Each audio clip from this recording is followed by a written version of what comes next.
नमस्कार, the news 15 देख रहे हैं आप। मैं हूं आपके साथ तनुज दीक्षित। हरियाणा विधानसभा चुनाव पर सभी की नजर है। सभी पार्टियों ने तैयारी भी शुरू कर दी है। जहां एक तरफ भारतीय जनता पार्टी जल्द ही अपनी पहली लिस्ट का अनाउंसमेंट करने वाली है, तो वहीं कांग्रेस पार्टी भी पीछे नहीं है। लेकिन यहां पर मजा तो तब आया जब दुष्यंत सिंह चौटाला और आजाद समाज पार्टी के संयोजक चंद्रशेखर आजाद का गठबंधन हुआ। मतलब सीधा सीधा है कि चंद्रशेखर आजाद अब हरियाणा की पॉलिटिक्स में भी एंट्री कर चुके हैं। हम आपको बता दें, आज दिल्ली में एक प्रेस कॉन्फ्रेंस करी गई जिसमें जननायक जनता पार्टी यानी कि जेजेपी और आजाद समाज पार्टी यानी कि एएसपी दोनों का गठबंधन हुआ। इस बात की अनाउंसमेंट करी गई और इन्होंने कहा कि हम हरियाणा की सभी सीटों पर चुनाव लड़ेंगे। वहीं दूसरी तरफ अगर देखा जाए तो बीएसपी पार्टी भी पीछे नहीं है। बहुजन समाज पार्टी और इनेलो का गठबंधन है और ये चारों ही पार्टियां कहीं ना कहीं दलित वोट साधने का काम करती हैं। दलित वोट की अगर बात करी जाए, हरियाणा में 21% जो है वोट दलितों का है हरियाणा के अंदर। ऐसे में देखिए, भारी प्रभाव यहाँ पर दलित जो है हरियाणा इलेक्शन में कहीं ना कहीं उनका पड़ता दिखाई देगा। इस बार दलित वोटर जो है वो कहीं ना कहीं बीजेपी पार्टी से नाराज है।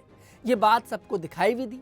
शायद यही कारण रहा कि इस बार अंबाला और सिरसा सीट जो थी लोकसभा चुनाव में, वो भारतीय जनता पार्टी को गंवानी पड़ी, क्योंकि अंबाला और सिरसा सीट पर ज्यादातर संख्या दलितों की है। दलित इस बार नाराज था। कारण आप सभी को पता है, आरक्षण का। विपक्ष ने आरक्षण का जो मुद्दा था उसको जमकर भुनाया।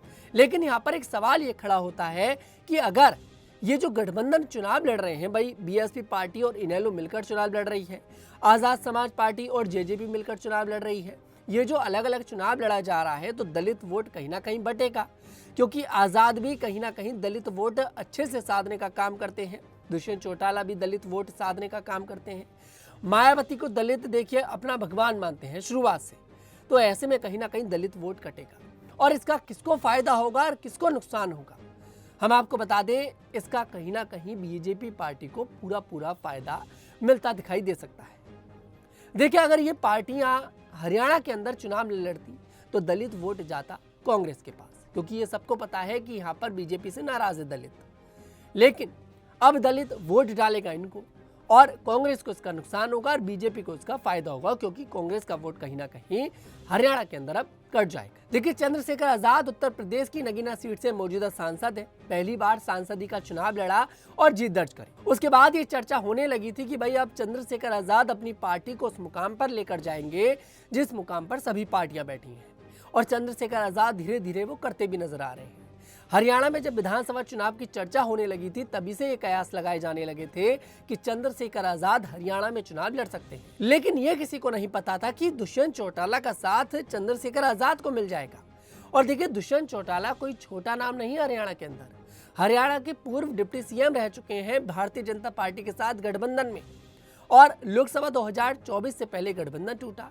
10 विधायक भी थे, लेकिन 10 में से 7 विधायक जो है 2024 के लोकसभा चुनाव से पहले दुष्यंत चौटाला यानी कि जेजेपी का साथ छोड़कर जा चुके थे।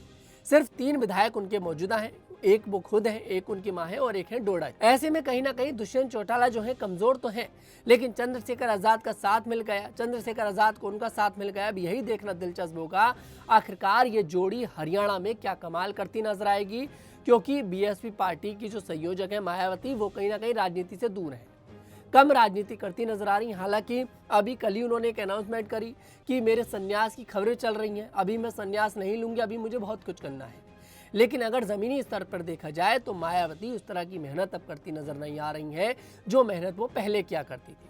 अब यही देखना दिलचस्प होगा कि आखिरकार हरियाणा में जो ये पार्टियां मिलकर चुनाव लड़ रही हैं, जो दलित वोट ये साधने का काम कर रही हैं, दलित वोट कटेगा भी, इसमें किसको नुकसान होगा और किसको फायदा होगा।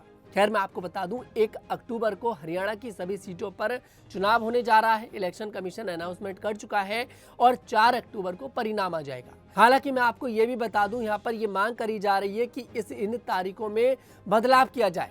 हरियाणा में सिर्फ 1 चरण में चुनाव हो रहा है, यहाँ पर कम से कम 2 या 3 चरण में चुनाव कराया जाए। अब देखना दिलचस्प होगा कि आखिरकार हरियाणा विधानसभा चुनाव में किसकी सरकार बनती है।